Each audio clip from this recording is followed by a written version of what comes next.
ഈ ഒരു NVR model number കണ്ടോ, IH NVR 1110 എന്നാണ്. അതായത് ഇതൊരു 10 ചാനലിലെ NVR ആണ്. നമ്മുടെ സാധാരണ ഹിക്യൂഷനും ദഹ്വയും CP+ ഒന്നും പോലെ 4 ചാനൽ 8 ചാനൽ അങ്ങനെയുള്ള കാറ്റഗറിയിലല്ല ഇത്. 4 ചാനൽ 8 ചാനലും 16 ചാനലും 32 ചാനലൊന്നും അല്ല ഇവിടെ വരുന്നത്. ഇവിടെ വരുന്നത് 5, 10, 20 അങ്ങനെയുള്ള കണക്കാണ്. അതായത് ഇതൊരു 10 ചാനലിലെ NVR ആണ്. ഹലോ ഫ്രണ്ട്സ്, നെക്സ സിസ്റ്റത്തിൻ്റെ പുതിയൊരു വീഡിയോയിലേക്ക് നിങ്ങൾക്ക് എല്ലാവർക്കും ഒരിക്കൽ കൂടി സ്വാഗതം. അപ്പോൾ ഞാൻ ഇന്ന് നിങ്ങളെ പരിചയപ്പെടുത്താൻ വേണ്ടി പോണത് ഹണിവെൽ എന്ന് പറഞ്ഞ ഒരു പ്രീമിയം മോഡൽ ക്യാമറയും അതിൻ്റെ NVR-ഉമാണ്. അപ്പോൾ എൻ്റെ കയ്യിൽ ഇവിടെ ഇപ്പോൾ 2 ക്യാമറയുള്ളൂ. ഒരെണ്ണം 2 മെഗാ പിക്സലും ഒരെണ്ണം 4 മെഗാ പിക്സലുമാണ്. അപ്പോൾ നമ്മൾ ഈ 2MB 4MB എന്ന് പറയുന്നത് വെച്ചാൽ ഇത് ഇവിടെ ഉണ്ടോ, ഇവിടെ 4 എന്ന് എഴുതിയേക്കണം കേട്ടോ. IHIB4PILS എന്ന് എഴുതിയേക്കണത്. അപ്പോൾ ഇത് 4MB ആണ്. അപ്പോൾ ഇതിൻ്റെ അടുത്ത് അവിടെ എഴുതിയേക്കണമെന്ന് വെച്ചാൽ 2 ആയിരിക്കും കേട്ടോ. നോക്കിക്കും, ഇത് കണ്ടോ, IHIB2PIL എന്നാണ്. അപ്പോൾ 2 എന്ന് വരുന്നതുകൊണ്ട് ഇത് 2MB, മറ്റേത് 4 എന്ന് വരുന്നതുകൊണ്ട് 4MB ആണ്. അപ്പോൾ ഹണിവെല്ലിൽ വരുന്നത് 4MB ആണ് മാക്സിമം വരുന്നത്, 2MBയും 4MB ആണ്. അപ്പോൾ ഇവർക്ക് IP ക്യാമറ മാത്രമല്ല HD ക്യാമറയുണ്ട്. നമ്മൾ IP ക്യാമറ മാത്രമാണ് ഞങ്ങൾ നെക്സ സിസ്റ്റം ഡീൽ ചെയ്യുന്നത്. അതുകൊണ്ടാണ് ഞാൻ IP ക്യാമറ ഇവിടെ നിങ്ങളെ കാണിച്ചു തരുന്നത്. അപ്പോൾ ഞാൻ നമ്മുടെ 2 ക്യാമറ അൺബോക്സ് ചെയ്തിട്ടുണ്ട്. 2 ക്യാമറകളാണ് ഇരിക്കുന്നത്. അതിൻ്റെ കൂടെ വന്നേക്കണ ആക്സസറീസ് എന്ന് പറഞ്ഞാൽ, അതായത് ആ ബോക്സിൻ്റെ ഉള്ളിലുണ്ടായിരുന്ന ആക്സസറീസ് നമുക്ക് സാധാരണ എല്ലാവർക്കും എല്ലാ ക്യാമറകളിലും ഉള്ള പോലെ തന്നെ കേട്ടോ, വ്യത്യാസമൊന്നുമില്ല. ഇതുണ്ടല്ലേ, ഒരു വെതർ പ്രൂഫ് ഗ്ലാൻഡ്, പിന്നെ ഒരു ക്വിക്ക് സ്റ്റാർട്ട് ഗൈഡ്, പിന്നെ സ്ക്രൂ സെറ്റ്, അതുപോലെ തന്നെ ഒരു ഡ്രില്ലിംഗ് ടെംപ്ലേറ്റ്. അപ്പോൾ ഇത്രയും മാത്രമേ ഉള്ളൂ. അതുകൊണ്ട് ഞാൻ ഇതങ്ങ് മാറ്റി വയ്ക്കുവാണ്. അപ്പോൾ ഇതാണ് നമ്മുടെ ക്യാമറകൾ കേട്ടോ. ഇത് 2 മെഗാ പിക്സൽ, ഇത് 4 മെഗാ പിക്സൽ. അപ്പോൾ ഞാനെങ്ങനെ ഇത് മനസ്സിലാക്കിയെന്നല്ലേ, ഞാൻ ഇവിടെ നിന്ന് ഈ ഒരു ക്യാമറയുടെ പ്ലാസ്റ്റിക് കോഡ് ഞാൻ പൊളിച്ച് കളഞ്ഞിട്ടില്ല. അപ്പോൾ ഈ പ്ലാസ്റ്റിക് കോഡ് ഇവിടെ ഇരിക്കുന്ന ക്യാമറ 2MB ആണ്, ഇത് 4MB ആണെന്ന് ഞാൻ മനസ്സിലാക്കി വെച്ചിരിക്കുക. അതെന്താണെന്ന് വെച്ച് കഴിഞ്ഞാൽ ഈ ക്യാമറകൾ തമ്മിൽ യാതൊരു വ്യത്യാസവും ഇല്ല, ഒരു വ്യത്യാസവും ഇല്ല. വെയിറ്റിലും ഇല്ല, അതിൻ്റെ കാഴ്ചയിലില്ല, അതിൻ്റെ ലെങ്ത് വിഡ്ത്ത് കാര്യങ്ങളിലൊന്നും ഒരു മാറ്റം ഇല്ലാത്ത ക്യാമറ ആയതുകൊണ്ടാണ് എനിക്ക് തെറ്റിപ്പോയിരിക്കാൻ വേണ്ടിയിട്ട് ഇവിടെ ഈ ഒരു പ്ലാസ്റ്റിക് കോഡ് നിലനിർത്തിയിരിക്കുന്നത്. ഇതിനകത്ത് ഞാനത് പൊളിച്ച് കളഞ്ഞിട്ടുണ്ട്. അപ്പോൾ ഇത് 4MB, ഇത് 2MB. അപ്പോൾ ഈ ഒരു ക്യാമറയുടെ ഈ 2 സ്ക്രൂസ് നമ്മൾ ഓപ്പൺ ചെയ്ത് കഴിഞ്ഞാൽ നമുക്ക് ഇതിൻ്റെ ഉള്ളിൽ മെമ്മറി കാർഡ് ഇടാവുന്ന ഓപ്ഷൻ ഉണ്ട്. അപ്പോൾ 512 GB മെമ്മറി കാർഡ് വരെ നമുക്ക് ഇതിനുള്ളിൽ ഇടാൻ പറ്റും. അപ്പോൾ മെമ്മറി കാർഡ് ഇട്ടുകൊണ്ട് തന്നെ നമുക്ക് വേണമെങ്കിൽ NVR ഇല്ലാതെ റെക്കോർഡ് ചെയ്യിപ്പിക്കാനുള്ള ഓപ്ഷനും ഈ ഒരു ക്യാമറയിൽ അവൈലബിൾ ആണ്. അപ്പോൾ 512 GB എന്ന് പറഞ്ഞാൽ നമുക്ക് കുറേ ദിവസത്തേക്ക് റെക്കോർഡ് ചെയ്യിക്കാവുന്ന സ്പേസ് ഉണ്ട് കേട്ടോ. സാധാരണ കേസിൽ നിങ്ങളൊന്ന് ആലോചിക്കുക, 256 GB ഒക്കെയാണ് ഒട്ടുമിക്ക ക്യാമറകളിലും വരുന്നെങ്കിൽ ഇതിൽ 512 GB മെമ്മറി കാർഡ് സപ്പോർട്ട് ചെയ്യുന്ന മോഡലാണ്. അപ്പോൾ എല്ലാ ക്യാമറകളും ഈ ഇമ്പാക്റ്റ് സീരീസിൽ വരുന്ന 512 GB തന്നെയാണ് സപ്പോർട്ട് ചെയ്യുക. പിന്നെ നമുക്കിവിടെ വരുന്നത് വെച്ചാൽ ഇത് കണ്ടോ, ഒരു 12 വോൾട്ട് പവർ നമുക്ക് കണക്ട് ചെയ്യാൻ വേണ്ടിയിട്ടുള്ള ഒരു ഓപ്ഷൻ ഉണ്ട്. അതായത് ഒരു DC പിൻ ഉണ്ട്. പിന്നെ അതുപോലെ തന്നെ RJ45 ജാക്ക് ഇവിടെ വരുന്നുണ്ട്. ഫിമെയിൽ പോർട്ടാണ് വരുന്നത്. നമുക്ക് RJ45 കേബിളോടെ കണക്ട് ചെയ്ത് കഴിഞ്ഞാൽ നമുക്ക് ഈ ക്യാമറേനെ നെറ്റ്വർക്കിലേക്ക് സെറ്റപ്പ് ചെയ്യാൻ പറ്റും. ഇത് വയർലെസ് ക്യാമറയൊന്നുമല്ല, വയേർഡ് ആയിട്ടാണ് സെറ്റപ്പ് ചെയ്യുന്നത്. നിങ്ങൾ എപ്പോൾ കണക്ട് ചെയ്താലും ഈ പറയുന്ന വെതർ പ്രൂഫ് ഗ്ലാൻഡ് ഇതിനോടൊപ്പം അവർ തരുന്നത് ഇതിൽ യൂസ് ചെയ്യാൻ വേണ്ടിയിട്ടാണ്. എന്തായാലും ഇത് ഇടാതെ നമ്മൾ ഒരു കാരണവശാലും ഈ ക്യാമറ ഔട്ട്ഡോർ സെറ്റപ്പ് ചെയ്ത് വെക്കരുതെന്നാണ് ഞാൻ പറയുന്നത്.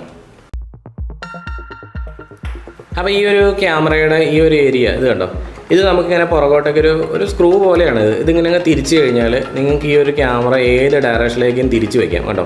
എങ്ങോട്ട് വേണമെങ്കിലും തിരിച്ചു വയ്ക്കാം. അങ്ങനെ ഇപ്പം ഇങ്ങോട്ട് ഞാൻ തിരിച്ചു വെച്ച ശേഷം ഇവിടെ അങ്ങോട്ട് ടൈറ്റ് ചെയ്ത് കഴിഞ്ഞാൽ ആ ക്യാമറ അങ്ങനെ ഇരിക്കും. അതായത് നമ്മൾ നേരത്തെ ഹിക്യൂഷൻ്റെ ഒക്കെ ക്യാമറകൾ കണ്ടിട്ടില്ലേ, അതേപോലെ തന്നെയുള്ള ഒരു മേക്കിംഗ് ആണ് ഈ ഒരു ക്യാമറയ്ക്കും വരുന്നത്. കുറച്ചും കൂടെയൊക്കെ കനം നമുക്ക് ഫീൽ ചെയ്യുന്നുണ്ട്. അതായത് ഒരു സ്ട്രെങ്ത് ഉള്ളൊരു മെറ്റീരിയലാണ് മനസ്സിലാക്കുക. കാരണം ഇതൊരു പോളിമർ പ്ലാസ്റ്റിക് എന്ന് പറഞ്ഞൊരു മെറ്റീരിയലാണ്. കൂടാതെ തന്നെ അതിനകത്ത് മെറ്റൽ പീസ് ഉപയോഗിച്ചിരുന്നതാണ്. അതിൻ്റെ ഉള്ളിലേക്ക് ഒരു സ്റ്റീലാണെന്ന് തോന്നുന്നത്, എന്താണെന്ന് അറിയില്ല, അങ്ങനെ ഒരു മെറ്റീരിയലൊക്കെ അതിൻ്റെ ഉള്ളിലുണ്ട്. അപ്പോൾ നല്ല കട്ടിയുള്ളൊരു പ്ലാസ്റ്റിക് കൊണ്ടാണ് ഈ ഒരു ക്യാമറ നിർമ്മിച്ചിരിക്കുന്നത്. ഇവരുടെ തന്നെ ക്യാമറ മെറ്റൽ ബോഡിയും വരുന്നുണ്ട്, പക്ഷേ ഇത് മെറ്റൽ ബോഡി അല്ല, പോളിമർ പ്ലാസ്റ്റിക് എന്നാണ് പറഞ്ഞത്. അപ്പോൾ പോളിമർ പ്ലാസ്റ്റിക് മെറ്റീരിയലാണ് ഈ ഒരു ക്യാമറ നിർമ്മിച്ചിരിക്കുന്നത്. പിന്നെ ക്യാമറയുടെ ഫ്രണ്ടിലായിട്ട് പ്രത്യേകിച്ച് IR LEDസോ കാര്യങ്ങളൊന്നും കാണാൻ കഴിയില്ല. കാരണം നമ്മുടെ ഹിക്യൂഷൻ്റെ ഒക്കെ ഒരു ടെക്നോളജി ഉണ്ടായിരുന്നല്ലോ, X ടൈപ്പ് ടെക്നോളജി, ആ ഒരു ടെക്നോളജി തന്നെയാണ് ഈ ഒരു ക്യാമറയും ബിൽഡ് ചെയ്തേക്കണം. പിന്നെ ഈ ഒരു ക്യാമറയുടെ ഫ്രണ്ടിലായിട്ട് ഈ കാണുന്ന ചെറിയ ഹോൾ എന്ന് പറഞ്ഞാൽ ഇത് മൈക്കാണ് കേട്ടോ. അപ്പോൾ ഇതാണ് നമ്മുടെ NVR ഇമ്പാക്റ്റ് ബൈ ഹണിവെൽ എന്ന് ഇവിടെ എഴുതിയിട്ടുണ്ട്. നെറ്റ്വർക്ക് വീഡിയോ റെക്കോർഡർ NVR നല്ല ക്വാളിറ്റി ഉള്ളൊരു മെറ്റീരിയൽ കൊണ്ടാണ് ഈ ഒരു NVR നിർമ്മിച്ചേക്കുന്നത്. സാധാരണ ചില കമ്പനികളുടെയൊക്കെ NVR എടുക്കുന്ന സമയത്ത് ഈ ഒരു സംഭവം, അതായത് നമുക്ക് ഹാർഡ് ഡിസ്ക് ഇടാൻ വേണ്ടിയിട്ട് ഇതിൻ്റെ ഈ മുകളിലത്തെ ഓപ്ഷൻ നമുക്ക് തുറക്കണമല്ലോ, അത് തുറന്നു കഴിയുമ്പോഴത്തേക്കും തിരിച്ചതുപോലെ വെക്കാൻ പറ്റാറില്ല, കാരണം അത് ആ തുറക്കുമ്പോൾ തന്നെ വളഞ്ഞു പോയിട്ടുണ്ടാവും. പക്ഷേ ഇത് അതുപോലെയല്ല, നല്ല കനമുള്ളൊരു മെറ്റീരിയൽ കൊണ്ടാണ് ഈ ഒരു ബോഡി ഇത് നിർമ്മിച്ചിരിക്കുന്നത്. നമുക്കിനി എന്തൊക്കെയാണ് ഇതിന് മുമ്പിലും ബാഗിലൊക്കെ ഉള്ളത് നോക്കാം. ഇവിടെ കൊടുത്തേക്കണത് ഇമ്പാക്റ്റ് എന്നുള്ളൊരു ലോഗോ ആണ് കേട്ടോ. പിന്നെ ഇതിൻ്റെ ഫ്രണ്ടിലായിട്ട് നിങ്ങൾക്ക് power LED, hard disk LED, network LED, ഇങ്ങനെ 3 LEDs ഇവിടെ കാണാൻ കഴിയും. അപ്പോൾ ഇത് എന്തായാലും ഏതൊരു ടെക്നീഷ്യനും ഏറ്റവും ആവശ്യമുള്ള LEDs ആണ്. കാരണം ഈ ലൈറ്റ് തെളിയുന്നതിനനുസരിച്ച് തന്നെ ഈ ഒരു NVRന് എന്തെങ്കിലും പ്രോബ്ലംസ് ഉണ്ടോ എന്ന് നമുക്ക് ഐഡൻറ്റിഫൈ ചെയ്യാൻ പറ്റും. അതായത് ഉദാഹരണത്തിന് നമ്മളിപ്പോൾ NVR വർക്ക് ചെയ്യുന്നുണ്ട്, ഹാർഡ് ഡിസ്കിൻ്റെ സ്റ്റാറ്റസ് ഒന്നും മിന്നുന്നില്ല എന്നുണ്ടെന്നുണ്ടെങ്കിൽ അതിൻ്റെ അർത്ഥം ഈ ഒരു NVRൽ റെക്കോർഡിംഗ് നടക്കുന്നില്ലെന്നാണ്. അങ്ങനെ കുറേ കാര്യങ്ങളൊക്കെ ഇതിനകത്ത് വരുന്നുണ്ട്. അതൊക്കെ നേരത്തെ വീഡിയോയിൽ ഞാൻ പറഞ്ഞിട്ടുള്ളതാണ്. കണക്കാണ്. അതായത് ഇതൊരു 10 ചാനലിൻ്റെ NVR ആണ്. ഇതിൻ്റെ പുറകിൽ വരുന്ന ഇനിയെന്ന് പറഞ്ഞാൽ 4 ചാനലല്ല, അതായത് 5 ചാനൽ NVR ആയിരിക്കും. ഇനി ഇതിൻ്റെ മുമ്പിലേക്ക് വരുന്ന NVR എന്ന് പറഞ്ഞാൽ ഇത് 10 ചാനൽ കഴിഞ്ഞാൽ പിന്നെ വരുന്നത് 20 ചാനലും പിന്നെ 40 ചാനലും പിന്നെ 80 ചാനലുമാണ്. അപ്പോൾ നമ്മുടെ ഇക്വേഷനിലും CP+നും ദഹുവയിലൊക്കെ വന്നത് നിങ്ങൾ ആലോചിച്ച് നോക്കി. അത് 4 channel, 8 channel, 16 channel, 32 channel, 64 channel, ആ ഒരു രീതിയിലാണെങ്കിൽ ഇവിടെ എൻറ്റയർലി ഡിഫറെൻ്റ് ആയിട്ടുള്ള ഒരു കാര്യമാണ്. പിന്നെ ഈ ഒരു NVRൻ്റെ ബാക്ക് സൈഡിലേക്ക് വന്നാൽ ഇവിടെ ഒരു ഓഡിയോ ഔട്ട് നമുക്ക് കാണാൻ കഴിയും. പിന്നെ ഒരു RST എന്ന് പറഞ്ഞൊരു പോർട്ട് ഇവിടെ കൊടുത്തിട്ടുണ്ട്. അത് റീസെറ്റ് ചെയ്യാൻ വേണ്ടിയിട്ടുള്ള സ്വിച്ചാണ്. അതായത് NVRൽ തന്നെ റീസെറ്റ് ചെയ്യാനുള്ള ഓപ്ഷൻ വരുന്നുണ്ട്. പാസ്വേഡും കാര്യങ്ങളൊക്കെ മറന്നു പോയി കഴിഞ്ഞാൽ തന്നെ നമുക്കത് റീസെറ്റ് ചെയ്യാം. പക്ഷേ അതിന് ചില കാര്യങ്ങളൊക്കെ വരുന്നുണ്ട്, അത് ഞാൻ പിന്നെ പറഞ്ഞുതരാം എങ്ങനെയാണ്.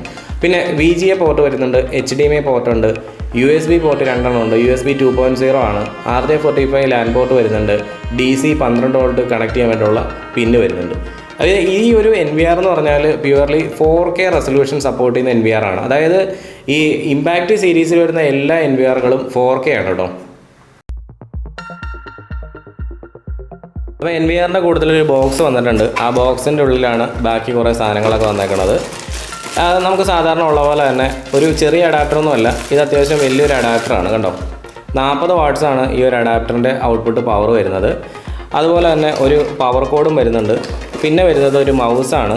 അതുകൂടാതെ തന്നെ അതിൻ്റെ ഹാർഡ് ഡിസ്ക് ഇൻസേർട്ട് ചെയ്യാൻ വേണ്ടിയിട്ടുള്ള സ്ക്രൂവും വരുന്നുണ്ട്. ഇത്രയും സാധനങ്ങളാണ് ഈ ഒരു NVRനോടൊപ്പം വരുന്നത്.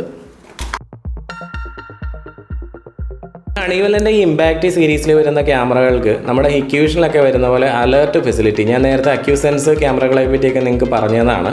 അപ്പോൾ അതേപോലെ തന്നെ നമ്മുടെ ഈ എല്ലാ ക്യാമറകൾക്കും, ഇമ്പാക്റ്റ് സീരീസിൽ ഇറങ്ങുന്ന എല്ലാ ക്യാമറകൾക്കും അലേർട്ട് വരുന്ന ഫീച്ചറുണ്ട്. അത് ട്രിപ്പ് വയർ പ്രൊട്ടക്ഷൻ, അതുപോലെ തന്നെ പെരിമീറ്റർ പ്രൊട്ടക്ഷൻ എന്ന് പറഞ്ഞിട്ട് 2 കാറ്റഗറി ആയിട്ടാണ്. നിങ്ങൾ എൻ്റെ ഈ ഒരു ചാനൽ ഇന്ന് ആദ്യമായിട്ടാണ് കാണുന്നത്, അതുപോലെ ഇത് ഇതുവരെ സബ്സ്ക്രൈബ് ചെയ്തിട്ടില്ല എന്നുണ്ടെങ്കിൽ തീർച്ചയായിട്ടും സബ്സ്ക്രൈബ് ചെയ്യുക. കാരണം എന്ന് വെച്ചാൽ ഈ ട്രിപ്പ് വയർ പ്രൊട്ടക്ഷനും പെരിമീറ്റർ പ്രൊട്ടക്ഷനൊക്കെ ഞാൻ പ്രാക്ടിക്കലായിട്ട് നിങ്ങളെ ഞാൻ കാണിച്ചു തരും എങ്ങനെയാണ് ചെയ്യണമെന്ന്. അതുമാത്രമല്ല ഈ പ്രോഡക്റ്റുകളെല്ലാം തന്നെ നിങ്ങൾക്ക് പർച്ചേസ് ചെയ്യണമെന്നുണ്ടെങ്കിൽ, ഇൻസ്റ്റലേഷൻ ചെയ്യണമെന്നുണ്ടെങ്കിൽ ഒക്കെ നിങ്ങൾക്ക് എന്നെ കോൺടാക്ട് ചെയ്യാം.